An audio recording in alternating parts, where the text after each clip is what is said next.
દોસ્તો, નબળા માણસની સંગત કરીએ ને તો દુખી થઈએ. મહાભારતના સમયનો દાખલો લઈ લ્યો કે દુર્યોધન ખરાબ છે એ આખો દેશ જાણતો હતો.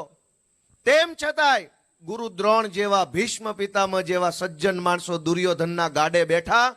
એની શું હાલત થઈ આખા દેશને ખબર છે. આજ આ ચૂંટણીના મેદાનમાં કૌભાંડી કોણ છે એ વાતની તમામને ખબર હોવા છતાંય આ બધા એનું ઉપરાણું લઈને આવે છે અને એમ કે છે કે કિરીટભાઈએ કૌભાંડ નથી કર્યું. ભાઈ, આ તો બહુ જૂનું છે. હું તો અહીંયા કિરીટભાઈની કુંડળી લઈને આવ્યો છું. આ થેલી ભરીને થેલી ખાઈ લો મિત્રો. આ કાગળિયા છે. હું ગુજરાતની હાઈકોર્ટનો એડવોકેટ છું. મેં પોલીસ ખાતામાં રાઇટર રહી ચૂક્યો છું. હું જમીન મહેસૂલ વિભાગનો ક્લાર્ક છું.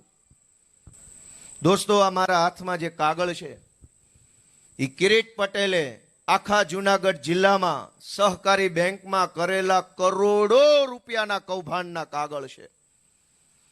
એક એક તાલુકાની કઈ કઈ સહકારી મંડળીમાં કેટલા કરોડના કૌભાંડ કર્યા એની ફાઇલ લઈને ફરું છું. દોસ્તો, હું વકીલ છું.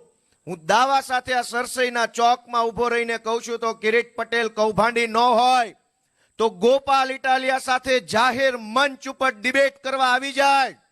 જો ડિબેટમાં હું હારી જઈશ તો આ ચૂંટણીમાંથી હું નીકળી જઈશ. મારે કોઈ મત નથી જોતા. ભેસાણ પોલીસ સ્ટેશનના અને એસઓજીના કેટલાક અમુક કિરીટ પટેલના વાલા થવા માટે ભાજપનું કામ કરે છે. હું બધુંય જાણું છું. હું કાંઈ 8 પાસ ડફોળ નથી. હું ભણેલો માણસ છું. હું સમય આવે જોઈ લઈશ. અનેક લોકો પ્રમોશનના ચક્કરમાં દોસ્તો હું આ કૌભાંડના પુરાવા લઈને જનતાની અદાલતમાં આવ્યો છું.